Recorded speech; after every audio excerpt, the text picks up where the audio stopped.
Hi everyone, it's me Liz with 143 Handmade, and I am here today to sew together the March Darlene Michaud quilt along block.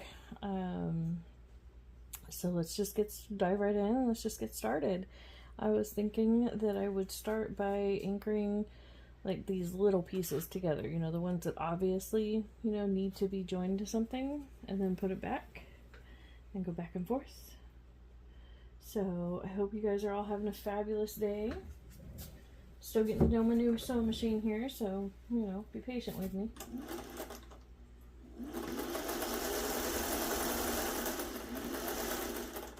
Okay, so we've got one on there. And I'm going to go ahead and just chain piece a couple of these little things on.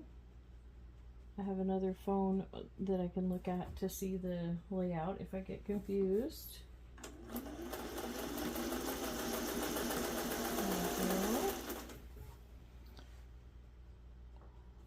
And these two were the other two that I was thinking I would pre-do. There we go. So I know that my videos have been kind of sporadic lately. Life happens, right? So we'll get back on track. Or I'll get back on track, So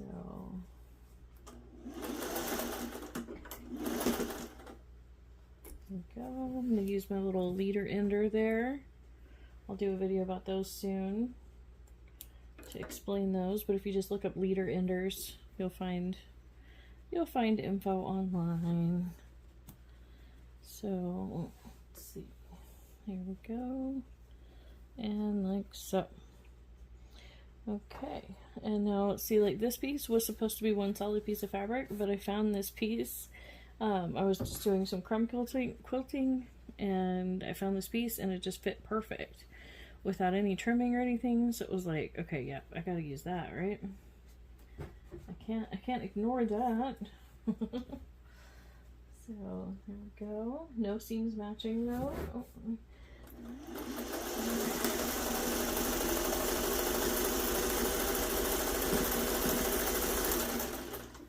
So I am still very much getting used to sewing with a foot pedal.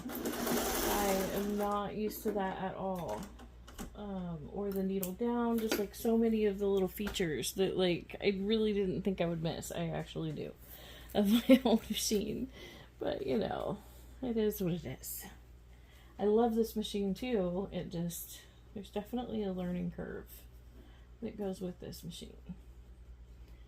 And I just got to take my time and practice. And, I was there with that. I was talking to my husband about this the other night. And he made a very good point. He said, you know what? You used to say the same thing about that other sewing machine.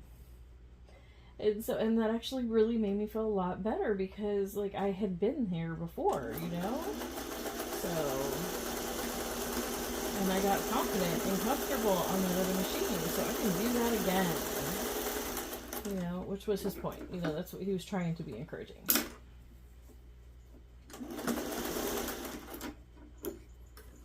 So, let's see. That went a little wonky. So what I'm actually going to do is I'm just going to flip it over and run that seam again from the other side. Don't be afraid to do the seam a second time if you need to. If it gets a little off of where you want it, you just don't feel like it's secure enough, whatever the reason. It's not a big deal. So those extra stitches will just, help hold it that much better. Yeah, that's much, much better anchored. So there we go. And that's put together, And so now I think I can put this guy on the side of my house block. Now my house block I did not do like she did because I happen to already have this block already made with all the blue on it. And as you can see, it was not the right size. But it was close. And so I just added my white border, and there we go. Instead of doing a whole new block, I used one of my experiments. That was just a play block out of some crumbs. You know, one day when I was making crumbs, I decided to just make a house. And so I did. And that's all it was. It had no, you know, it wasn't with a project or anything like that.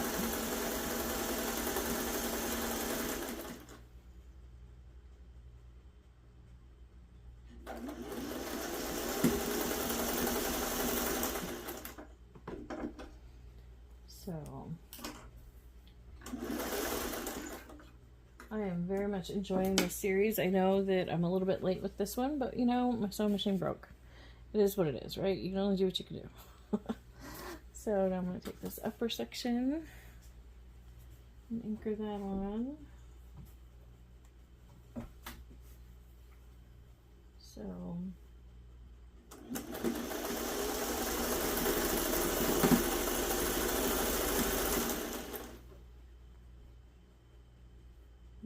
realign.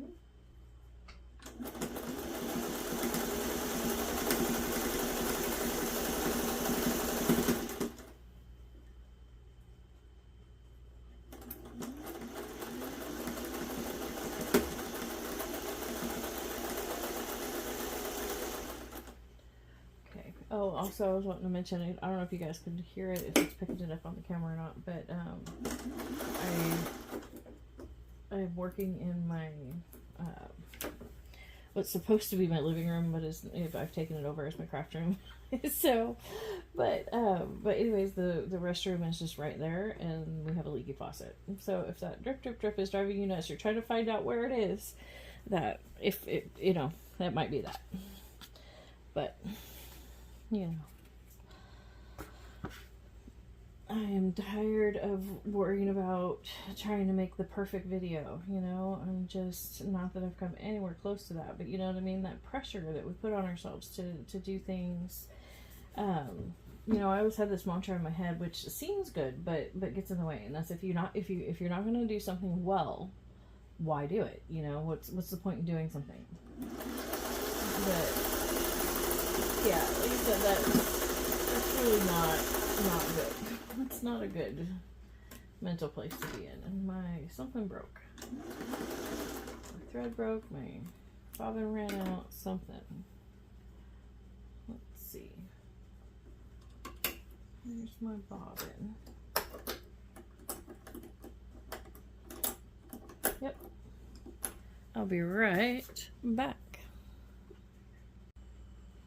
Okay, we have new bobbin thread in. I've done a little test run. We're good to go. I'm going to put this little bit together. So,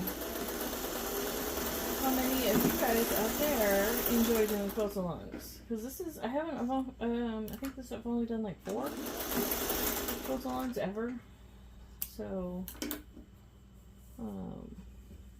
I'm just curious, you know, how do you guys feel about quilt alongs? You guys enjoy them? I'm enjoying this in a way. I really like Darlene's style in that it's not fussy, you know. There's a lot of quilt patterns out there that I've looked at that I just have no desire to even attempt because they're so fussy. And fussy is not me, you know. So, but yeah, let me know what you guys think about quilt alongs. Are you guys doing Darlene's quilt along? Or do you make videos or not? Are you making this one too? You know, I would love to hear from you. Tell me all about it.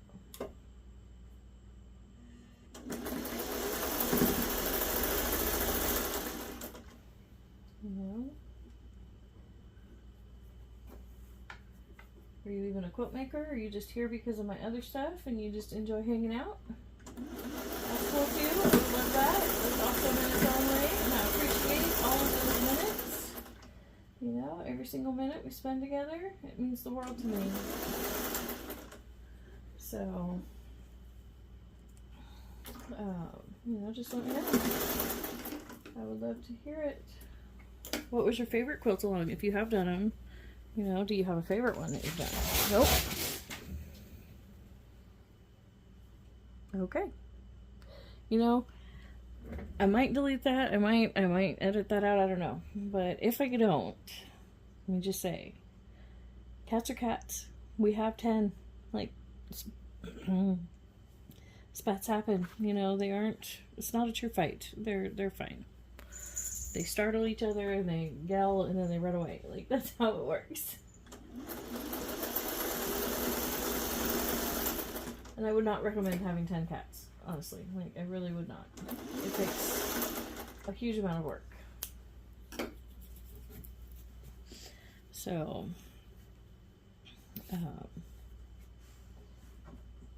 but yeah, I think I'll just leave that in there, the cat spat. So let me know what you guys think about that. Should I have edited it out? Was it startling? Was it just life? You know? What are your thoughts on those sort of interruptions on videos? And I know everybody has different triggers and whatnot, but I would still love to hear your thoughts on that. Here we go, and sewing this one last piece on, and then we are finished. So again, I can't tell you guys how much I appreciate you guys and all your patience with me as I'm learning. You know, I have tried to replace that thought of, you know, what's the point in doing it if you're not going to do it well, with the thought of you have to be willing to be bad at something in order to be good at it.